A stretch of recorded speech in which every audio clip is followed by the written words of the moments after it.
Enzo. Oh, this is probably too long for a voice note. Hey Claire, I know. Save it for the podcast. Your space for an unfiltered and candid conversation. Skip the small talk and dive in deep. Hey, he's Enzo. And she's Claire. And this is too long for a voice note. Hello. How are we? We need to do an accent at the beginning now. Last one was French. Well, the Spanish. I do like a Rodalia accent. It's a little bit like this. I'm working on my latest project. Do you think that it's a good Spanish accent? It's good. Yeah. I think the French is good, but this is better. This is really good. The French is better, but this is good. How are you guys? How everyone? Welcome to the episode of the new season of Too Long for a Voice Thank you so much Note. to all your feedback on episodes 1 and 2. We love to see so it. exciting, yeah. So good. It's kind of like, I think we were waiting for so long to release this and film it. Do everything that feels now a bit surreal that it's out, and it's kind of like seeing the episodes and the photos. I don't know, like all the new graphics. Yeah. I don't know. It's exciting. And it's been so great to see you guys responding to the low maintenance friendship. Yeah. I think that's really hit a chord with a lot of people. So thank you so much for all the comments. We absolutely love hearing from very you much. guys Yeah. and hearing everything. So thank you. It's really, really cool. And like, yeah, thank you for checking it. Thank you for, and yeah, remember as always to subscribe, to like, share this episode with your friends. Thank you very much, everyone. We're so excited. And like, it's crazy that we are in episode number 3. I'm very curious to see what your topic is this week. Yeah. So Shall we jump? Let's jump. I think Let's because jump. we need a lot to talk about, right? Exactly. So yes, my time. So what is your topic this week? I have absolutely no idea what it is. So I think my topic it could be a bit controversial, and it's a bit like where to stand on this, but I think it's also something that it's always evolving, and it has so many layers, I feel. But I want to talk about like how possibly and potentially we're having less fun nowadays as a society. Oh, fun. And literally fun. Let's talk about this. And obviously this is a really like broad topic, so obviously we cannot cover everything I have in mind to talk about this now, but I think we can touch some points on this, right? Okay. And this all comes from, I read an article like a long time ago about like how this new generation, especially the Gen Zers and also millennials, we can be a bit affected on that. Like we're having a bit less fun, and how like maybe it takes a bit longer for all of us it's harder for us to like love things or like just freely enjoy like things that it's supposed to be funny. So a whole thing, right? It's really like layered because, it comes from like comedies, movies, like daily like type of things. Also, it's like overall how we perceive fun stuff nowadays. Let me start with this like first. Like, what do you think about being politically correct and talking a bit of some topics that maybe they are delicate or a bit like complicated, but you need to really like think and like like really think about what you're gonna say, because there are topics that could be really delicate and you want to remain politically correct because that's the right thing to do, right? So what do you think about all of that? What is your take on that? I find, to be honest, that I don't know, I think it depends on who you're joking with, right? Or to what scale you're joking on. Yeah. I think that I never really enjoyed humour or comedy that's kind of bringing other people down. But I think I can enjoy humour that's quite savage, but not mean.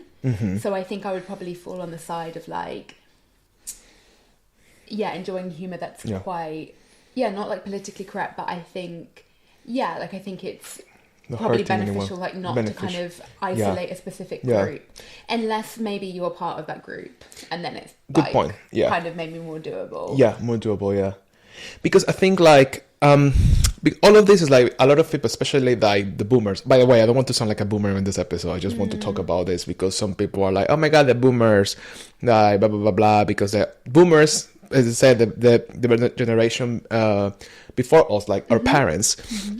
They often say things like, "Oh my God, this new generation is so like the crystal generation. They're so delicate. Snowflake generation. They're like blah blah blah. They cannot take a joke. They cannot blah blah blah." And it's a really complicated statement, because the truth is like we have changed our society so much, and we understand better nowadays in the different ways how things are good or bad, or how maybe making jokes or certain peoples or groups are actually not beneficial. It's not good to make fun of people that have disabilities, for example, because how that adds anything to whatever, or to life, you know, for example, like. Well, it's weird because I think obviously, the world was such a different place then, and I think that it's better in a lot of ways that we kind of don't marginalise different groups and don't laugh at other groups, for example. I think that that's kind of okay, and I think that there were a lot of problems in as there are problems in our generation, there were a lot of problems in our parents' generation. You know, like it used to be common for like men to like slap women's bums in like the office. Can you imagine? In the office, you know, and that was common. So I think that like things have evolved in like a good way. Do you think, I wanted to read something, but before, I don't want to lose the train of thoughts, but do you think like, because we are really like, let's say, woke nowadays, and we are more aware of everything, that's really makes really more difficult for us to enjoy things and have humor in life, whatever it's like TV or regular life, friendships as well, like the ways we communicate, like, because we're so woke and we have so much information right now, and like we understand things so much better.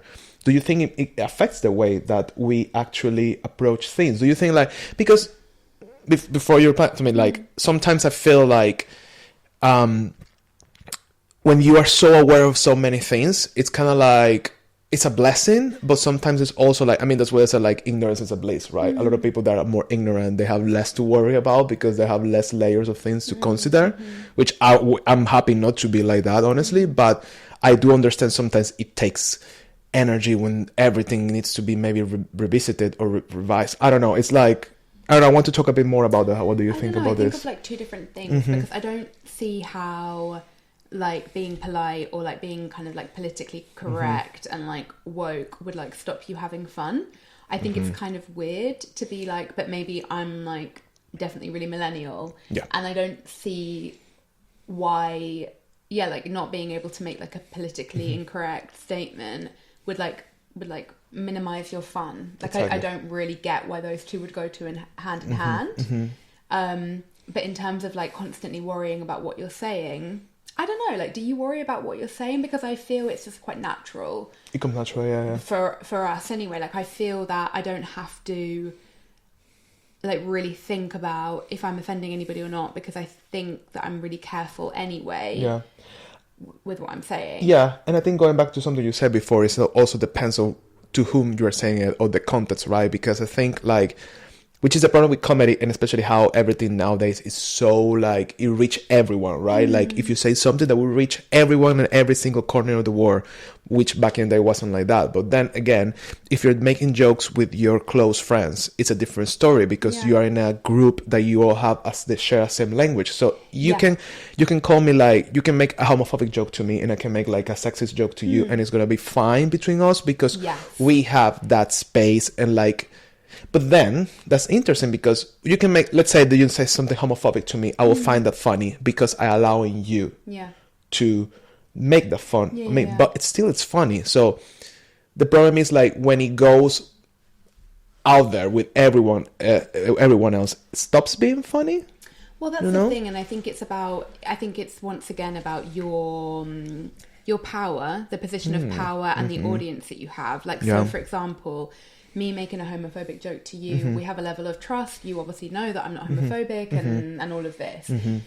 I think if it's somebody who sprung to mind when you were talking, someone like Piers Morgan, who makes like very sexist, very inappropriate comments, we really hate him, etc. But isn't he in a position of power where he has a big audience and a big voice? And clearly there's a market for him because he's still on TV. I mean, he's like a cockroach, that man. You can never get rid of him, you know. And he was awful to like Jamila, for example. Like, you know, he's awful man. And I think there's something around that, you know, like obviously if somebody has like a big platform, then don't they have the responsibility to be... It's kind of consensual, right? It's a bit of consent at the end of the day, right? Which is really interesting. Like, why should they have a platform to put out their sexist and homophobic, racist ideas, you know? And they should be... And yeah, I know that that's something that our generation is always criticised for being the snowflake generation. Yeah. But it's like, well, look at all the problems that there were with the generation before us. I think we're such in a middle point of like understanding everything that happened and how we used, because we grew up with these values, right? So we were kind of like in the middle of like growing up with them and then kind of like cleaning things a bit, like kind of like this, I don't know how to say it, but kind of like we're like kind of taking out the pieces and saying what works and what not. And now we're in a point now that we are, hopefully you will be in a point now that being like, okay, that's really wrong, blah, blah, blah, blah, and we're in a better position. And then if you see the next generation with Gen Z, for example, it's kind of like, oh, they got it so clear now. And then sometimes it's kind of like we're in that process of like, like... the cleansing. I mean, I don't know about you, but I still catch myself sometimes saying sexist things. Even though I'm definitely really feminist and definitely like a strong, independent woman... Strong, independent woman. I'm a survivor. I know it's another song, but it's like the song, the independent woman. Is that one? I depend on me if I want it. That one. That one, yeah. But I still catch myself saying sexist things sometimes. I'm trying to think of something because I think I'm aware of it, but it might be like nothing as basic as like, oh, you earn more than him. Wow, nothing as basic as that. But it was. I will try and think. We'll carry on talking, and I'll try and think of the example. Yeah. But do you have any? Because I think it's so ingrained in us. It's ingrained. Like you were saying, like you have the boomers, and then we were raised by the boomers, and then we the got all about millennials us. are. Now raising the Gen Zers or older millennials are raising. So it's sort of like, that generation, I think, is sort of ironing so much out. I agree. I think our generation is like, it's a bit like a filter in some ways. It's kind of, we have like this filter layer or like everything is false there and we need to like get it out of it. And it's kind of like, sometimes it can be hard, not to be like, it's hard. Well, it's so hard because, probably the previous generation, a lot of them, they suffer from war and things like that. But like socially speaking, we're such like in the middle of things that sometimes we need to like navigate between both worlds. So I find that really interesting, right? I want to touch on something else. I don't know if this is where you want the topic to go, but no, I'm loving where this is going. I'm taking it there. But when you initially mentioned this topic, I wasn't actually thinking about that you wanted to talk about humor and different types of humor. I thought you wanted to talk about like, is it more difficult for us to have fun and like enjoy ourselves as well? I mean, that's something that I do think let's go for it because it's about like, I think all kind of like connected with everything. Is it harder for our generation to just have fun and enjoy? I wonder if there's something about the pandemic there as well. There's a bit of that, definitely. Because do you feel like people started to have, number one, obviously you have to say fun is subjective. Whatever's fun my for idea you, of fun might not be idea fun for you, and vice versa.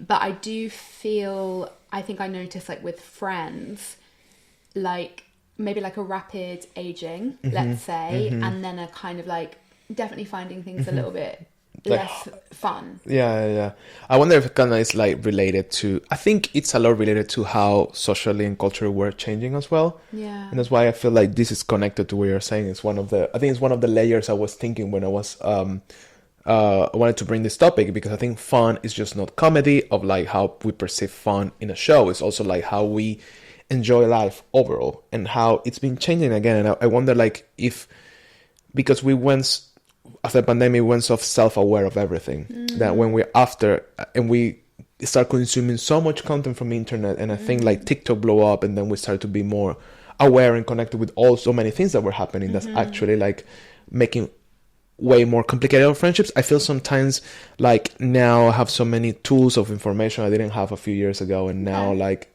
I think I often filter things more and more and more. Which, in what way? Like, for example, if we're having a conversation, I want to be aware of things that wasn't before. I don't know if it's just getting older, but I think it's also like having more and more tools about like whatever it is, if I like mental health, like, women's right or whatever, whatever it is, the topic. I think it can be, which again comes for me to like, we have so much information now that even like the daily interaction can be more dissected maybe and less free. Isn't that just being more thoughtful? Yes, probably, which is not bad, but like I guess what's the level, which point is like, oh, you're being thoughtful is really helping, and which point is just like makes it heavier and more difficult because you're always being thoughtful of everything. You're always overthinking everything, maybe. I think since the pandemic, I think the world has always been like a scary place, but I think the pandemic really changed us in a lot of ways, because I think for like our age group, that was like the first kind of, obviously we've had like, you know, terrorist attacks, everything, and you know, and we're obviously from different countries, but that was the first big, massive global traumatic thing. And I think it made people reassess their priorities. But then I think also since the pandemic, then there's been like a series of just like terrible things happening globally, and like everything else, you know, now you have, you know, obviously like what's going on with Palestine and Israel, and I think it's just one thing after another with global warming, and I don't know, I feel like sometimes it's like a very heavy energy in general. And once again, I think you can always argue that for every generation, but I'm not sure if our parents really had that, especially our parents, because our grandparents were affected by the war. But then our parents were like young in the 80s. I don't think that they have that much. We have like a really like a different set of like situation that our parents didn't have. I'm sure they have a lot of things, but you know, back in the days they could have, I mean, if they're a privileged position, of course, like sort of privileged position, they would have a house and a job and a family and all of that, which nowadays that's like basically like a challenge if you live. It's very true. It's like, very challenging.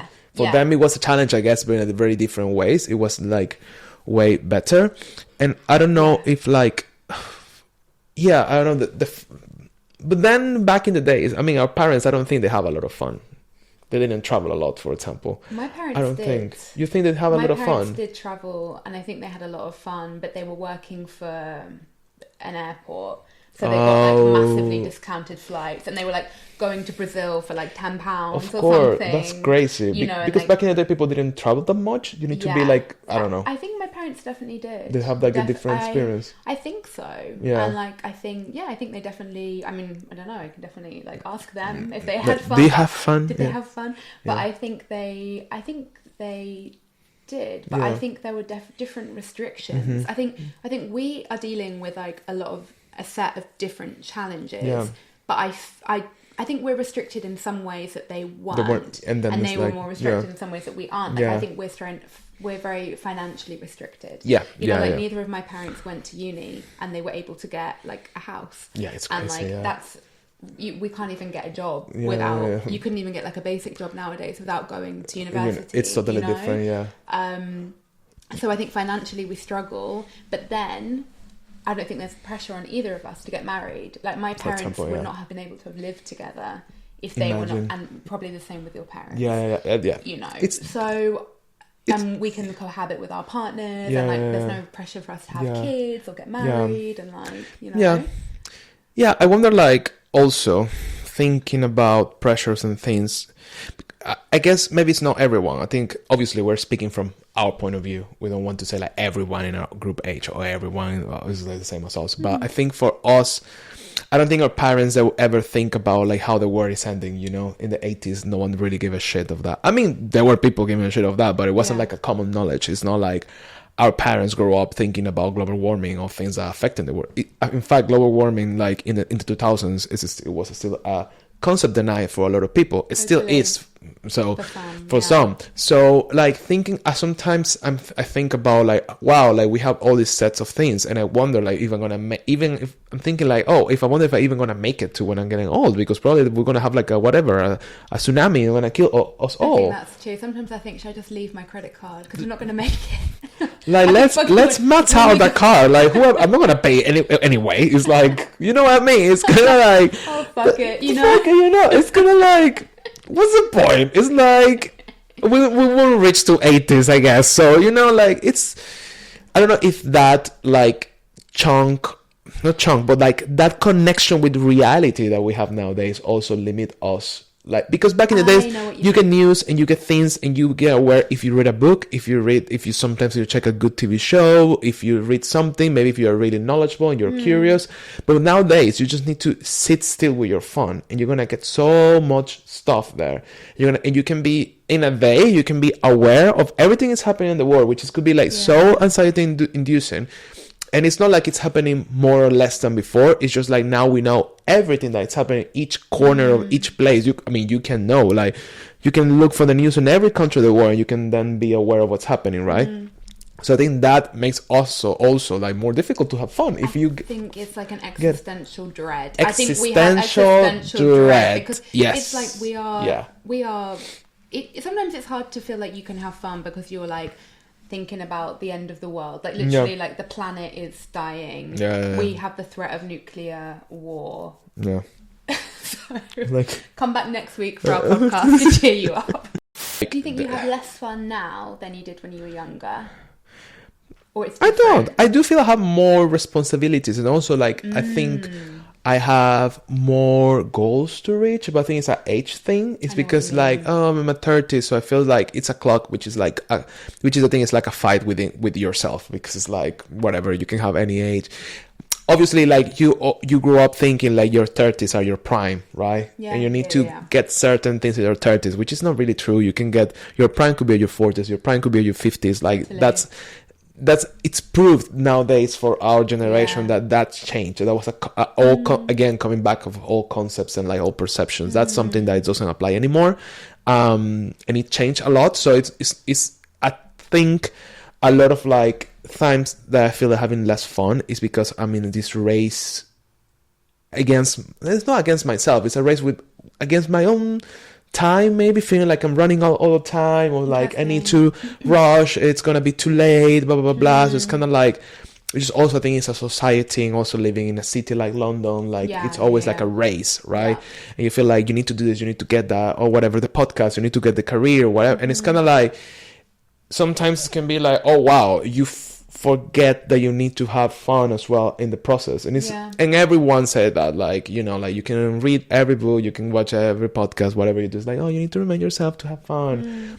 It's very cliche, but it's true, because fun is not like having fun like, let me jump from a thing, or like let me go to like a park. It's not about that. It's like enjoying the present, and like not make your goal, whatever you're doing, like really heavy or tiring, because then what's the point of it? Like, because as you go, like time passes, and then it's years and years or years that you are refraining yourself for certain things, and then you are like dread and dry at 50s or something, you know. I do like I listen to like positive affirmations sometimes when I'm doing my makeup. Nice. I love it. Brain like positive things. Okay. And one of them is, I allow myself to take breaks on my journey to success. I love that. It's like, yes. I allow myself to take breaks on my journey to success. So it's kind of that, you know. It's kind of that. It's I have to true. say, I really struggle with that. Yeah, me too. I think me too, yeah. Like, I actually totally agree with you. I think the 30s is such a great decade, but I think you definitely feel a certain amount of pressure about like,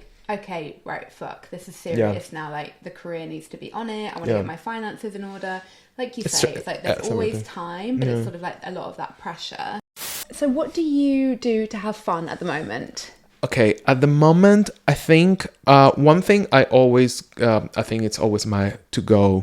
It's like editing my photography, like, you know, like taking my photos, go to my computer, and just focus on, like, I think I like to do that because it's very like something I can do on my own. I have a lot of ownership of that moment, and it gives me a lot of like happiness because it depends on me. And I know when I'm doing for too long, I know I'm missing that. And of course the podcast, I think, like, even though it can be hard sometimes and it has like a lot of things that we need to think about, I think it's like I really miss it, and it gave me like this spark back when we start filming again. So I think definitely like going back to what you say, having like a purpose or something really like meaningful is like always helps with that sense of fun. Definitely. And for you, what it would be for you? I think for me, like, I always get quite a lot of joy out of like sport and like moving my body. So this year, like, I've really been into hot yoga. Like, I always love yoga, but for me, hot yoga is so good because I feel like you're not only moving your body and like, you know, getting those endorphins, but also like learning a skill. I think that's always important for me, like learning like a new skill. Do you think like learning a new skill is fun for you? Like, it's something that you get fun? Cool. Definitely. I think learning a new skill is really fun. And I think that's one of the reasons why I became like a video editor or being a video creator is like you're never gonna be done in that career, because the technology is always developing. Always. So it's sort of like there's always something new I can learn. I agree with I'm that. never going to be like knowing all about my job. I agree with that, and I think I kind of feel related to that, because I think with creation and photography overall, there's always new things. So Totally. everything technological has that. Yeah. Because I wonder if like Yeah. shade to like people who like really work with numbers, but numbers change, but numbers don't change. I guess You that know? I guess the technology. I mean, Once you learn it, you know it, you know it. yeah. Kind of thing. True. Yeah, that's a good point. Maybe. Never thought about it. So for people watching and they're saying, Enzo, Claire. I don't have fun anymore. Wow. What tips would you give them? Okay, so definitely first, I think I will do a list. Everything starts with a list in this life. Do a list of maybe like 3 or 5 things that it gives you like a bit of joy somehow. Like if it's, for example, I love eating. You know what I mean? I love eating. Because if you love eating, maybe you can find something to do related to eating. Yes. Like learning a new thing or doing like making a new cake or something like that. And then you can find fun there. Totally. I think fun is really related to things that we normally, like in your regular life, we like to do. Yeah, like a passion. Like a passion. So I think like definitely like if you're not having fun, it's good to list things that gives you some sort of like satisfaction, and then like kind of breaking it down from there. I think that would be a good thing, because also like fun is not like going out having drinks necessarily. Fun is not clubbing necessarily. Fun, I mean, it has many ways, you know, like fun is not, because I think like maybe when you're younger, like fun is like going out and like having fun and getting like getting smashed or something, but it's not only that. So I think that would be like my suggestion, like breaking it down, things that makes you happy. And Okay, then, interesting. Focusing on your passion. Focus on your would be, passion, like, yeah. sounds like a fun thing yes, to do. definitely. So Okay, yeah, interesting. So thank you, Claire, for like, I think I definitely want to do like a second part of this topic, I so I will think bring it so. up, because I think like fun and how we view fun, it's like so like vast, it's so Yeah. many things, layers there. Totally. And yeah, like I think there's a lot of unsaid things from this conversation totally. still. So yeah, Loved Thank it. you very Well, guys, much. please comment and let us know, how do you have fun? yeah, I was curious, like how's fun for you? What do you With your friends feel especially. about? Yeah. Yeah. How do you feel about fun? How has that Yeah. changed for you as Yeah, well? 'Cause I think how's that's it a big changed? Yeah, thing. exactly. How has it changed? Because I think it's changed a lot. So yeah, that would be really good. So please, guys, and everyone's listening to us, thank you very much again. Thank you for Please coming back. Comment, like, subscribe, and Share. all of that. Yeah. So guys, Thank see you. you next See you week. next time. Bye Bye-bye. guys.